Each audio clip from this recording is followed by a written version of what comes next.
Hey everyone, it's me, Blake, as you saw in Chris's video.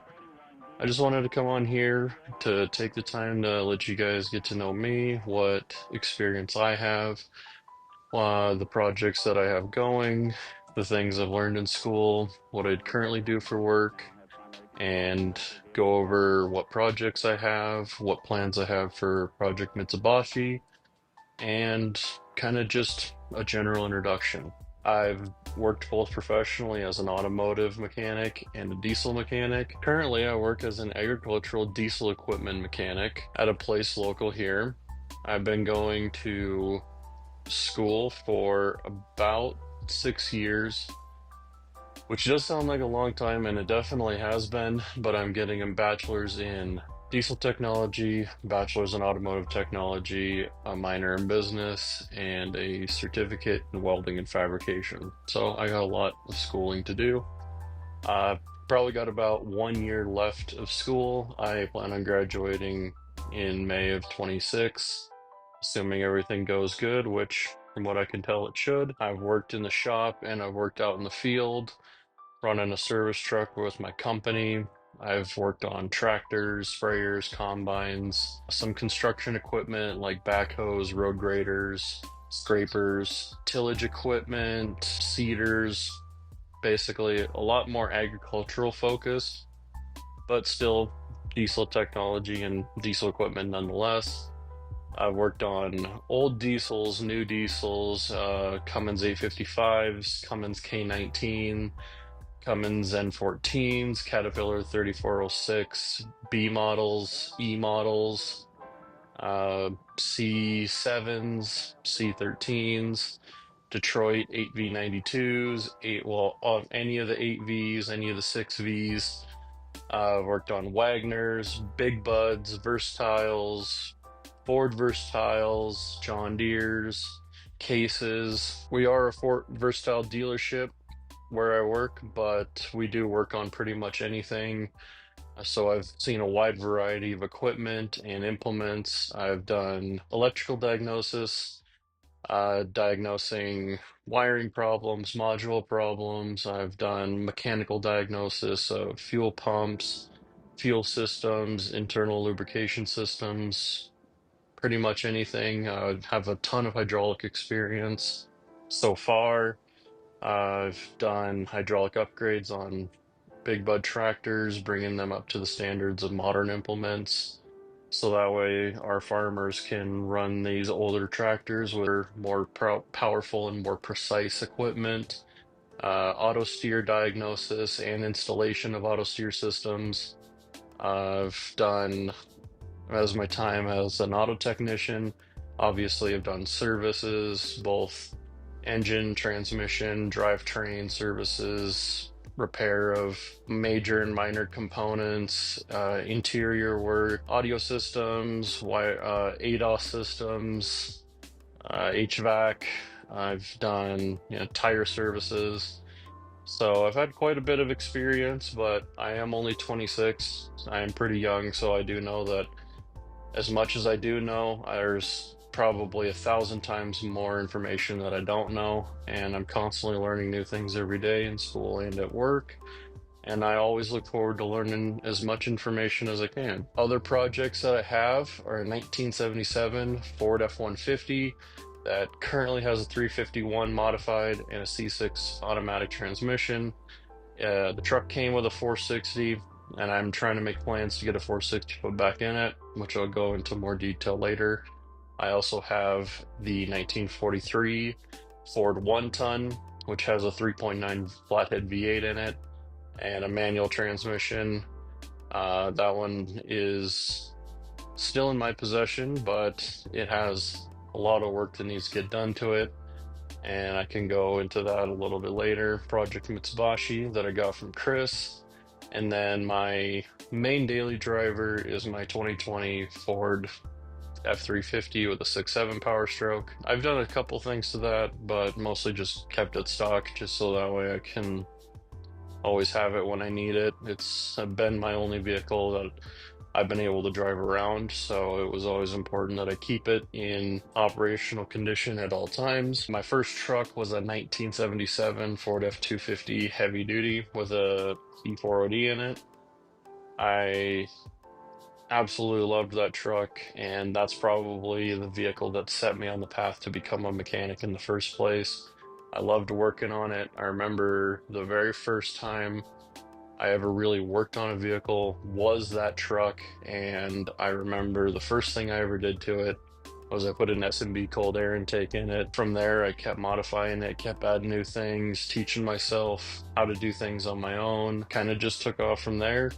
Then I had a 2004 Ford F-250 with a 6.0 Power Stroke that was bulletproof when I got it, but I put on a coolant filter for it. I put on an aftermarket cold air intake.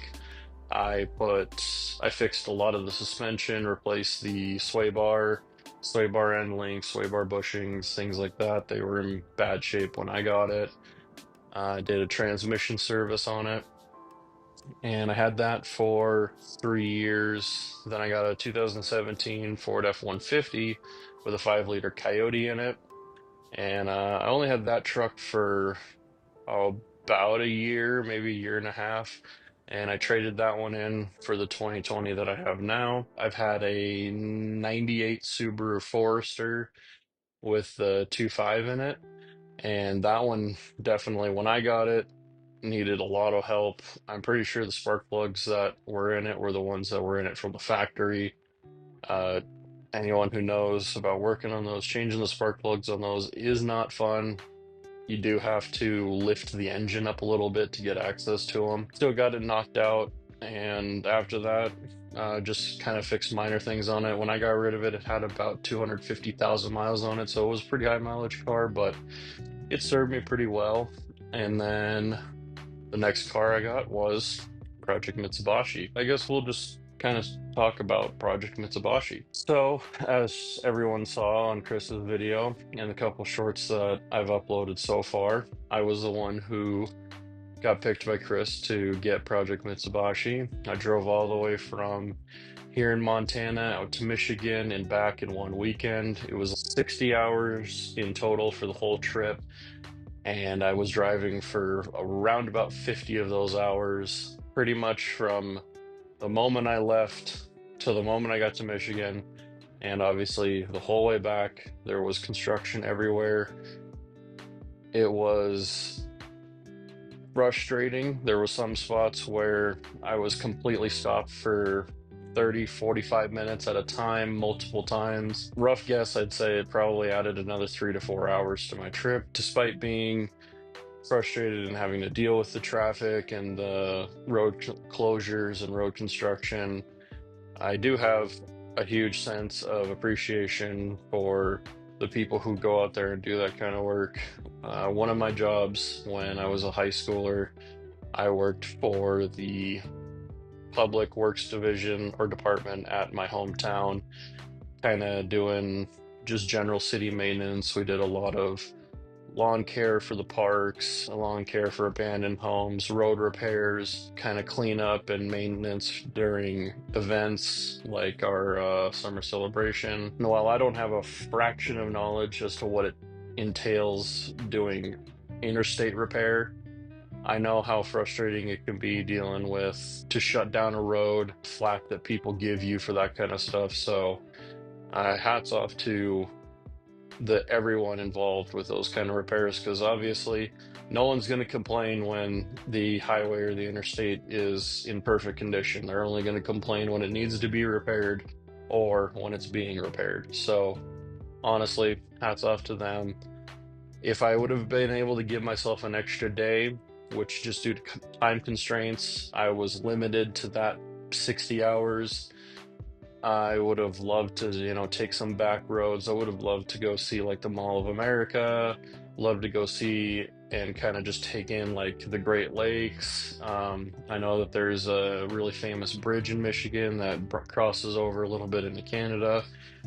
I would have loved to go across that. Would have loved to seen it, but unfortunately, I didn't want to take too much time off work. I had to take 2 days off. It's just me. I don't have another support system. So, I got to work as much as I can to make the money I need and to fund not only my basic expenses, but also the projects, including now Project Mitsubashi. I didn't want to take too much more time off work.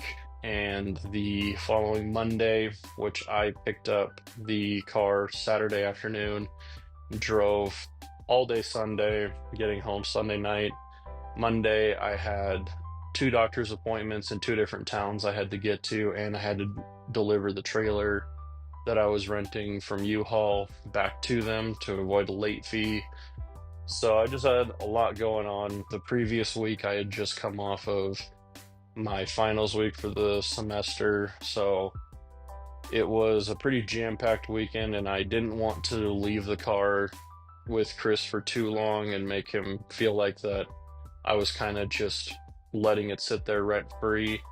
I made a promise to him, and I try to uphold my promises to within the best of my ability. So I had to get in there, get it out as quick as I could. I would have loved to sit and talk with Chris for longer, would have loved to kind of get his input on things. He did tell me about the Michigan Bridge, but I would love to get his input on like some cool restaurants to go visit around there and stuff like that, just to kind of see the area. Maybe if I ever do the trip again, I can kind of take it a little bit slow and just take in the surroundings, avoid highways and go on some back roads, go explore some small towns, stuff like that. Just due to the constraints that I had at the time, that was all I could do. So, for anyone who doesn't know, Project Mitsubashi is a 2004 Mitsubishi Eclipse GTS with a 3-liter V6 and a 5-speed manual transmission. It has or I think roughly about 141,000 miles on it. A little bit high mileage, but nothing concerning, nothing astronomical.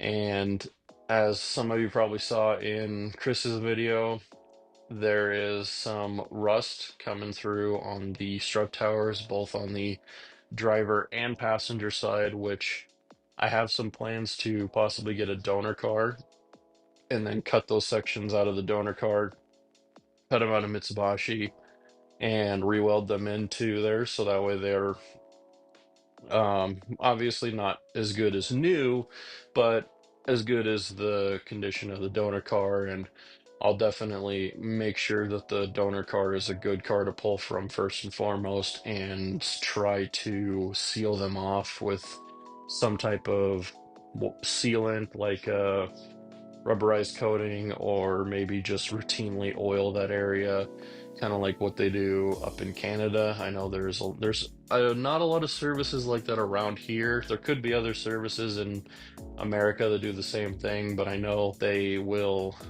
do body oiling, kind of like a machine where you take off the access panels or tail lights or whatever you can to get inside the body of a vehicle and kind of oil the whole area. I don't know what the technical term for that is, but I have seen it. So maybe something like that for Project Mitsubashi, just kind of keep up on it, because I know these Mitsubishis, if they're in an area where moisture and condensation and also with road salt and things like that are fairly common, I know that they can rust out there pretty easily. So I'll try to do a little bit of preventative work on that to make sure it doesn't happen again in the future. As far as anything big or extravagant with it, I don't have anything set in stone at all. I've been seeing some 3.8 Mavic swap is a pretty popular one. Also like a Evo 8 engine, because they're around the same year. That could be a fun one to do. I know there's a lot of aftermarket support for the Evo engine, and there's a lot of aftermarket support from what I've seen for the 3.8 Mavic. Those are the two that if I was to probably do an engine swap, I probably would do either one of those. No LS swaps, no 7.8 Helifin swaps, no 15-liter diesel engine swaps or anything like that. I want to try to keep the body and the majority of the car as original as possible, just because I don't want to see, a car like this get thrashed like that. Now, if this was like a rolling chassis Mitsubishi Eclipse that didn't have an engine, didn't have a transmission, was gutted, but had a like good body on it or something like that, then absolutely I'd go for a V8 swap or something like that, or convert it to all-wheel drive but for considering that this is a very unique Mitsubishi, this was, Chris's personal car for years and years, and he's put a lot of hard work and dedication and love into it. I just wouldn't feel right stripping all that away and kind of just turning it into, an amalgamation of parts that perform really well. I want people to be able to see this, and obviously, this is going to have to get given away at some point. So I want the next person to be able to enjoy it, to be able to drive it, to be able to make memories with it. So yeah, no extreme like complete tear down, building a custom frame for it and anything like that. I want to try to keep it Mitsubishi. So if anyone has any other suggestions, please let me know. So on how much dedication and love that Chris has put into this car, I mean, obviously he's got that amazing paint job that he did by hand. And he just put in a new aftermarket radio or stereo head for it that's got like Wi-Fi and cellular connectivity. It's got multiple Bluetooth connections, and one of them is hooked to a Bluetooth OBD2 scanner.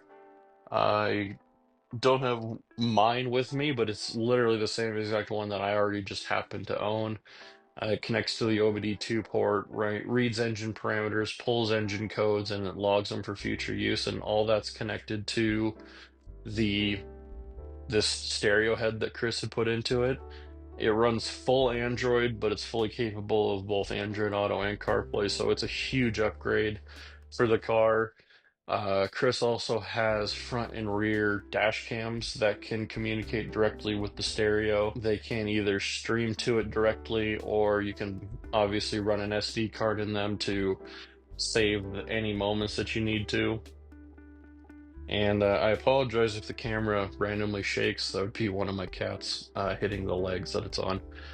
Um, he's got underglow that he did to it.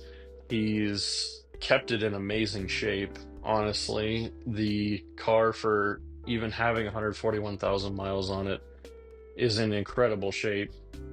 So, that's another reason why I don't want to damage it too much and kind of just keep it the way that Chris has it, but just a little bit better. I think in the short term, one of the first things that I want to do is do a baseline health check for it, pull some spark plugs, run a compression test, probably change oil in both the engine and transmission, and just kind of give it a whole top to bottom. And so that way I know where everything is currently sitting now. For anyone who does know about these 3G Mitsubishis, and with the 3.8 engine, or sorry, the 3.0 engine, they are extremely easy to get to the front spark plugs. They're right there as soon as you open the hood, but on the back end, the intake plenum and intake runners kind of swoop back towards the induction cowling for the HVAC system, and it doesn't leave you very much, if any, room at all to get back there. Now, I know that there's some people that probably could squeeze in there, especially I've seen some people with, they get smaller hand tools and are able to get in there. Me, with my gigantic hands and forearms, I just know from experience I'm not gonna have a good time, if even be able to probably get in there without taking the intake plenum off. And obviously, to take the intake plenum off, you're gonna have to be removing a gasket, and finding parts for this car I've already seen is probably gonna be very difficult. The only auto parts stores I have near me is in Napa, O'Reilly's and a CarQuest. I don't have an AutoZone. I don't have any other parts stores that anyone else would be familiar with. I do use Rock Auto a lot. I use Rock Auto pretty much entirely on my 1977 F-150. And I've been looking on there, and they do have some stuff, but just a lot of the stuff that I'm probably going to need to get for this car, more than likely I will have to order online. So if anyone has a reliable source of parts for these, please let me know, because obviously I don't want to get into a situation where the only thing that's holding up the car from being able to be put back together is just lack of parts. I have just a basic jack and jack stand set right now. But long term, I would love to get like a low profile car lift, and I prefer one that would pick it up from the body points rather than just one that you drive on and it picks it up from the tires. Because the biggest problem with those is obviously you can't do brake work or anything where you have to remove the wheels on it.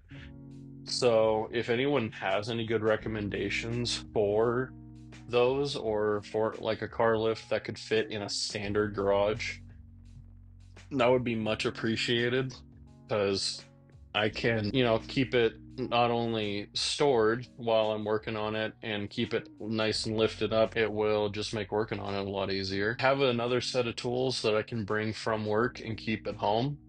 So I'll be slowly trying to move those tools over to here. And I got an extra toolbox I can keep them in, so that way I won't have to be splitting as many of my tools in between work and home. There's a couple tools that I just have to keep at my work, and mostly for storage purposes. They wouldn't fit necessarily in the toolbox that I'm gonna have. And also, I am getting a garage. My landlady who owns this apartment, or this townhouse, she lives in the one that's right next to me, but she's actually moving away soon. So I will get a garage that is at the back of my place, which is going to be probably where I'm going to do most, if not all, the work on Project Mitsubashi. That's not finalized yet. It's going to take probably a few weeks to get all that done. And then I'm also currently healing from an ACL replacement surgery in my right knee. So that was only about 2 months ago. I'm not very mobile yet.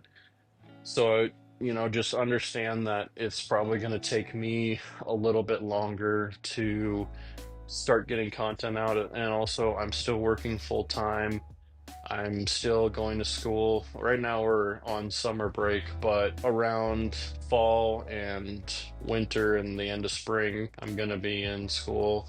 So I'm not going to have all day, every day to devote to making these videos. They're probably going to be few and far between.